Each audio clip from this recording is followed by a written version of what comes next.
ഇപ്പം നിങ്ങൾ കണ്ടില്ലേ, ഖുർആൻ ഓതിയിട്ട് ഒരുത്തൻ പ്രസംഗിക്കുകയാണ്. ഖുർആൻ അയാൾ തഫ്സീറൊക്കെ എഴുതിയിട്ടുണ്ട്. അത്രേ സർവമത സത്യവാദം ഖുർആൻ അവൻ പരിഭാഷ എഴുതിയിട്ടുണ്ട്.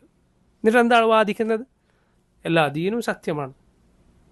എല്ലാ കൂട്ടരും എന്തിനാണ് പിന്നെ അള്ളാഹു അവൻ്റെ കിതാബുകൾ അവതരിപ്പിച്ച് അവൻ്റെ റസൂലുകളെ നിയോഗിച്ചത്?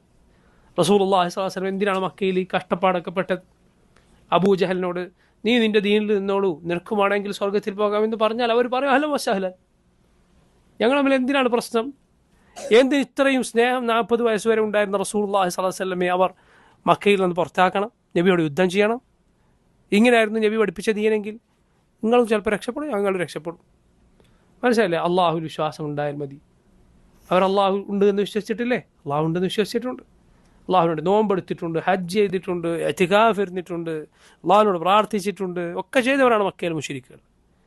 അല്ല, അള്ളാഹു പഠിപ്പിച്ചത് ഇന്നദ്ദീന ഇൻദല്ലാഹിൽ ഇസ്ലാം. അള്ളാഹുവിൽ ദീൻ എന്നാൽ ഇസ്ലാം മാത്രമാണ്. മൻ യബ്തഗി ഗൈറൽ ഇസ്ലാമി ദീനൻ ഫലൻ യുഖ്ബല മിൻഹു വഹുവ ഫിൽ ആഖിറതി മിനൽ ഖാസിരീൻ. ആരെങ്കിലും ഇസ്ലാം അല്ലാത്ത ദീനായി തേടിയാൽ അവനിൽ നിന്ന് അത് സ്വീകരിക്കപ്പെടുകയില്ല. അവൻ നാളെ പരലോകത്ത് നഷ്ടക്കാരുടെ കൂട്ടത്തിലായിരിക്കും. അപ്പോൾ നോക്കൂ, ദീനിനെ അട്ടിമറിക്കാനുള്ള വഴി തുറന്നു കൊടുക്കലാണ് അള്ളാഹുവിൻ്റെ ആയത്തുകൾക്ക് വേറെ അർത്ഥങ്ങൾ ചമക്കുക എന്ന വാദം.